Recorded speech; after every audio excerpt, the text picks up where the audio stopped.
সাত কলেজের অধিভুক্ত বাতিল বিষয়টা আজকের নয়। আমরা 2019 সালে সাত কলেজের অধিভুক্ত বাতিলের আন্দোলন করেছি, আপনারা হয়তো জানেন। 2019 সালে সাত কলেজের এই অধিভুক্তি বাতিলের আন্দোলনে আমাদের এই বর্তমানের অন্তর্বর্তীকালীন সরকারের দুজন উপদেষ্টা জনাব আসিফ মাহমুদ ভাই এবং জনাব নাহিদ ভাই হচ্ছে এই আন্দোলনে সক্রিয় ছিলেন। গত কিছুদিন আগে সাত কলেজ বিষয় নিয়ে একটা মিটিং হয়। সেই মিটিংয়ে আমাদের উপদেষ্টা মহোদয়ের একজন আসিফ মাহমুদ ভাই ছিলেন। ওই মিটিং শেষে প্রেস সচিব ঢাকা বিশ্ববিদ্যালয়ের অভ্যন্তরে সাত কলেজের জন্য ভবন নির্মাণের কথা বলেন। তার কয়েকদিন আগেই আমরা দেখতে পাই আমাদের আসিফ নজরুল স্যারও সেই কথাটা পুনরাবৃত্তি করেন। ঢাকা বিশ্ববিদ্যালয়ের 43,000 শিক্ষার্থী, এই 43,000 শিক্ষার্থীদের ন্যায্য অধিকার এবং প্রয়োজনীয় সুযোগ সুবিধা দিতে বিশ্ববিদ্যালয় প্রশাসন ব্যর্থ প্রমাণিত। আমরা জানি আমাদের শিক্ষার্থী বোনদের যথেষ্ট পরিমাণ সিট নাই, যার ফলে তারা বাইরে অবস্থান করতেছে, মেসে থাকেন। তা সত্ত্বেও বিশ্ববিদ্যালয় প্রশাসন সাত কলেজের প্রায় 2,67,000 শিক্ষার্থীদের দায়িত্বভার গ্রহণ করেছেন, যার ফলে প্রতিনিয়ত আমরা নানা রকম সমস্যার সম্মুখীন হচ্ছি। আমরা ঢাকা বিশ্ববিদ্যালয়ের শিক্ষার্থীরা প্রশাসনিক কার্যক্রমের বিড়ম্বনায় সম্মুখীন হচ্ছি। আমাদের শিক্ষকরা সাত কলেজের খাতা মূল্যায়ন, কারিকুলাম ও প্রশ্নপত্র প্রণয়ন, প্র্যাকটিক্যাল পরীক্ষা, ভাইবা ইত্যাদি বিষয় নিয়ে ব্যস্ত থাকার কারণে ঢাকা বিশ্ববিদ্যালয় শিক্ষার্থীদের প্রতি অবহেলা করেন। ঢাকা বিশ্ববিদ্যালয়ের নিয়মিত পাঠদান ব্যাহত ও ফলাফল প্রকাশে বিলম্ব হয়। ঢাকা বিশ্ববিদ্যালয়ের শিক্ষার্থীদের তীব্র সিট সংকট থাকা সত্ত্বেও সাত কলেজের জন্য ভবন নির্মাণের কথা বলেন। ঢাকা বিশ্ববিদ্যালয়ের শিক্ষার্থীদের পরিচয় বিড়ম্বনা, যেটা হচ্ছে আমাদের অস্তিত্বের সংকট। যখন আমরা কোথাও ঢাকা বিশ্ববিদ্যালয় পরিচয় দিই, তখন আমাদেরকে প্রশ্ন করা হয়, আপনারা কি শাহবাগ শাখা নাকি হচ্ছে মহাখালী শাখা, বা এরকম একটা প্রশ্নের সম্মুখীন আমরা হই। আন্তর্জাতিক র্যাঙ্কিংয়ে গণনার ক্ষেত্রে অধিভুক্ত সাত কলেজকেও বিবেচনা করা হয়, যার ফলে ঢাকা বিশ্ববিদ্যালয় র্যাঙ্কিংয়ে অবস্থানে হচ্ছে নিম্নগামী হচ্ছে। তাই আমরা অন্তর্বর্তীকালীন সরকার সহ বিশ্ববিদ্যালয় প্রশাসনের প্রতি আহ্বান জানাবো, আপনারা অবিলম্বে সাত কলেজকে অধিভুক্ত বাতিলের বিষয়ে সিদ্ধান্ত নেবেন, এবং যদি আপনারা অবিলম্বে এই সিদ্ধান্ত না নেন, তাহলে হচ্ছে আমাদের ঢাকা বিশ্ববিদ্যালয়ে যে ডিপার্টমেন্টে এখন পরীক্ষা চলমান রয়েছে, সেই পরীক্ষা যদি শেষ হয়, তাহলে হচ্ছে আমরা পরীক্ষা শেষে অবশ্যই কঠোর কর্মসূচি দিতে বাধ্য থাকব। এখন আমাদের যে বিশ্ববিদ্যালয় প্রশাসন আছে, তাদের প্রতি আমাদের আহ্বান হবে, 2024 এবং 25 যেই শিক্ষা কার্যক্রম শুরু হবে, সেই শিক্ষা কার্যক্রম থেকে সাত কলেজের যে ভর্তি কার্যক্রম তা তারা করবেন না। এটা হচ্ছে তাদের প্রতি আমাদের আহ্বান। ডিজাইন, এলিগেন্স, বিউটি, সেরা পণ্য সবার জন্য জেভিকো। আমাদের এই দাবিটি কিন্তু ঢাকা বিশ্ববিদ্যালয়ের প্রত্যেকটা শিক্ষার্থীদের অস্তিত্ব, তাদের মর্যাদা এবং তাদের অধিকার বাস্তবায়নের জন্য এই দাবিটা করা হচ্ছে। এবং এই অধিকার আদায়ের যে দাবিটা, সেটা কিন্তু আমাদের যে উপদেষ্টা রয়েছেন, শিক্ষার্থীদের উপদেষ্টা, শিক্ষার্থীদের প্রতিনিধি হিসাবে উপদেষ্টা পরিষদে গিয়েছেন জনাব নাহিদ ইসলাম এবং জনাব আসিফ, ওনারা কিন্তু এই আন্দোলনের মাধ্যমেই বেড়ে উঠেছেন। অর্থাৎ তাদের হাত ধরেই কিন্তু এই সাত কলেজের অধিভুক্তি বাতিলের আন্দোলনটা শুরু হয়েছিল। এ কারণে যখন এই আন্দোলনটা ছড়িয়ে পড়েছিল, তখন ছাত্রলীগ, সন্ত্রাসী ছাত্রলীগের কর্মীরা কিন্তু আসিফ ভাইকে এই এফবিএস এর প্রাঙ্গণে তাকে পিটিয়েছিল এবং তার চোখে জখম করেছিল। সো এই সাত কলেজ ঢাকা বিশ্ববিদ্যালয়ের জন্য ফ্যাসিবাদী হাসিনার একটা উপহার ছিল।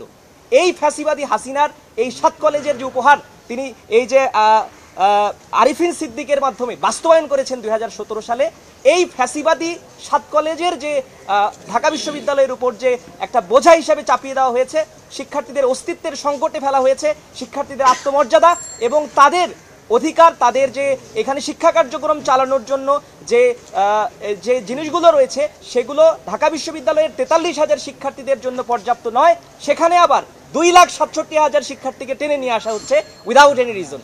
সো এই যে এক ধরনের বৈষম্য এবং যে প্রহসন ঢাকা বিশ্ববিদ্যালয়ের শিক্ষার্থীদের সাথে করা হচ্ছে দীর্ঘদিন ধরে, এর বিরুদ্ধে এবার আমরা সর্বাত্মক আন্দোলনে নামবো এবং এবার যদি আমরা বাস্তবায়ন না করতে পারি তাহলে এই যে আমাদের সমস্যা এটা আমাদের চিরদিনের জন্যই থেকে যাবে। এ কারণে বর্তমান যে প্রশাসন রয়েছেন তাদের প্রতি আমাদের বিনীত অনুরোধ থাকবে যে আপনারা একটা বিবেচনার মানে সুবিবেচকের মতো সিদ্ধান্ত নেন দ্রুত। যদি না নিতে পারেন তাহলে ঢাকা বিশ্ববিদ্যালয়ের শিক্ষার্থীরা সর্বাত্মক আন্দোলনে যাবে। এবং আমরা হুঁশিয়ারি দিয়ে বলতে চাই 2024-25 শিক্ষাবর্ষে যদি ঢাকা বিশ্ববিদ্যালয় আবার পুনরায় 7 কলেজের শিক্ষার্থী ভর্তি নেয়, অর্থাৎ তারা অধিভুক্তি বহাল রাখে 2024-25 শিক্ষাবর্ষের ক্ষেত্রে, তাহলে এই প্রশাসনকে কঠোর জবাবদিহিতার আওতায় আনা হবে এবং আমরা ইনশাআল্লাহ খুব দ্রুতই আমরা আমাদের মাঠের কর্মসূচি ঘোষণা করব। আপনাদেরকে যদি আমি জানাতে চাই যে আমাদের এই 7 কলেজের ফলে যে কি সমস্যা সৃষ্টি হয়েছে, এর প্রধানতম সমস্যা হচ্ছে ঢাকা বিশ্ববিদ্যালয়ের শিক্ষকরা আমাদের যে রেগুলার যে ব্যাচগুলো রয়েছে তাদের যে শিক্ষা কার্যক্রম অর্থাৎ ক্লাস পরীক্ষা এগুলো তারা ভালোভাবে নেয় না, কারণ তাদের উপর চাপ থাকে। 7 কলেজের শিক্ষার্থীদের খাতা মূল্যায়ন, প্র্যাকটিক্যাল, এই সেই হাবিজাবি মিলিয়ে তারা তাদের মূল্যবান সময় 7 কলেজকে দিচ্ছেন। কিন্তু আমাদের যারা রেগুলার শিক্ষার্থী, যাদের অধিকার সবচেয়ে বেশি, এখানে পড়াশোনা করা আসা প্রত্যেকটি শিক্ষার্থীর স্বপ্ন হচ্ছে দেশ সেরা বিশ্ববিদ্যালয়ের দেশ সেরা অধ্যাপকদের কাছ থেকে তারা তাদের তাদের যে পাঠ সেটা নেবেন। কিন্তু দুঃখজনক হলো এখানকার শিক্ষার্থীরা সেই অধিকার থেকে বঞ্চিত হচ্ছে। এরপরে যদি আপনি দেখেন যে ঢাকা বিশ্ববিদ্যালয়ের যে র্যাঙ্কিং সেটা ক্রমাগত নিম্নমুখী, এর প্রধানতম কারণ হচ্ছে এই 2,67,000 শিক্ষার্থীর ভার।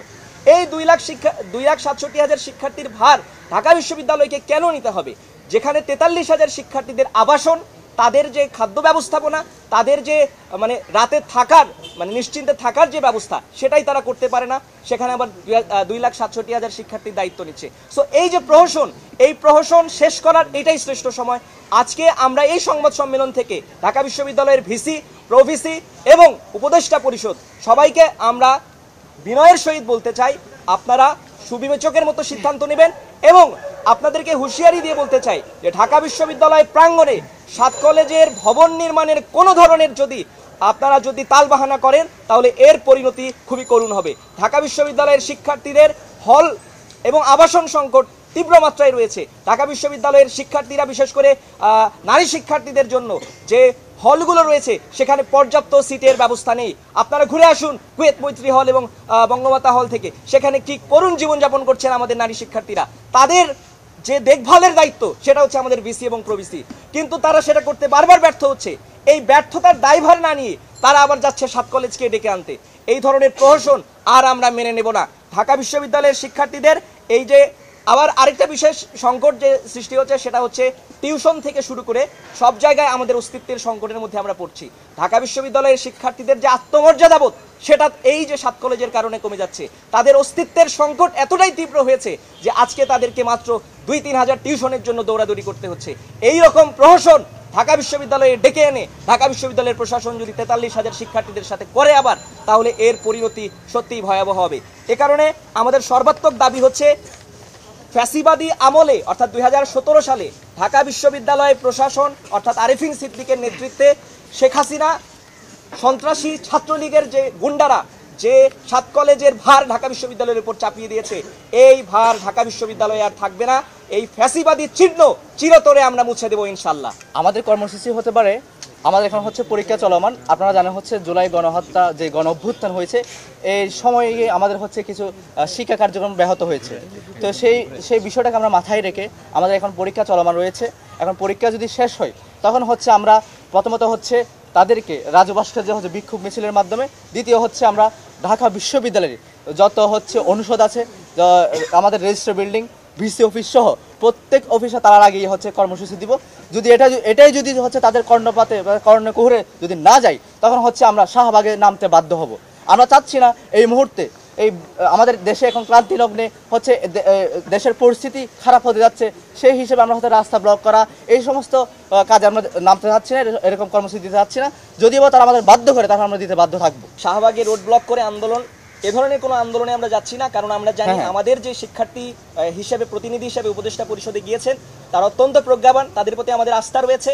তবে রাজপথ থেকে যে চাপটা, সেই চাপটা আমরা ইনশাআল্লাহ অব্যাহত রাখবো এবং আমাদের কর্মসূচিগুলো আসবে অনুরূপভাবে। যদি তারা সিদ্ধান্ত বাস্তবায়ন না করে 2024-25 শিক্ষাবর্ষে যদি তারা অধিভুক্তি বাতিল না করে, অর্থাৎ 2024-25 শিক্ষাবর্ষে যদি তারা নতুন করে আবার শিক্ষার্থী ভর্তি নেয়, আমাদের বিদ্যমান যে সমস্যাগুলো রয়েছে, অর্থাৎ নারী শিক্ষার্থীদের জন্য যে আবাসন সংকট, সেটা তারা যদি সলভ না করে আবার 2,67,000 শিক্ষার্থীর দায়িত্ব নিতে দৌড়ে যায়, তাহলে আমরা আমাদের কর্মসূচিগুলো দিতে থাকবো। এর মধ্যে প্রথম এবং প্রধান কর্মসূচি হবে, প্রথমত বিক্ষোভ হবে, দ্বিতীয়ত আমাদের সকল প্রশাসনিক ভবনগুলোতে আমাদের তালা লাগিয়ে দেওয়া হবে, তৃতীয়ত যদি এরপরেও তারা কর্ণপাত না করে আমাদের দাবিতে, তাহলে আমরা ভিসির বাসভবনের সামনে আমরণ অনশনের ডাক দেবো ইনশাল্লাহ।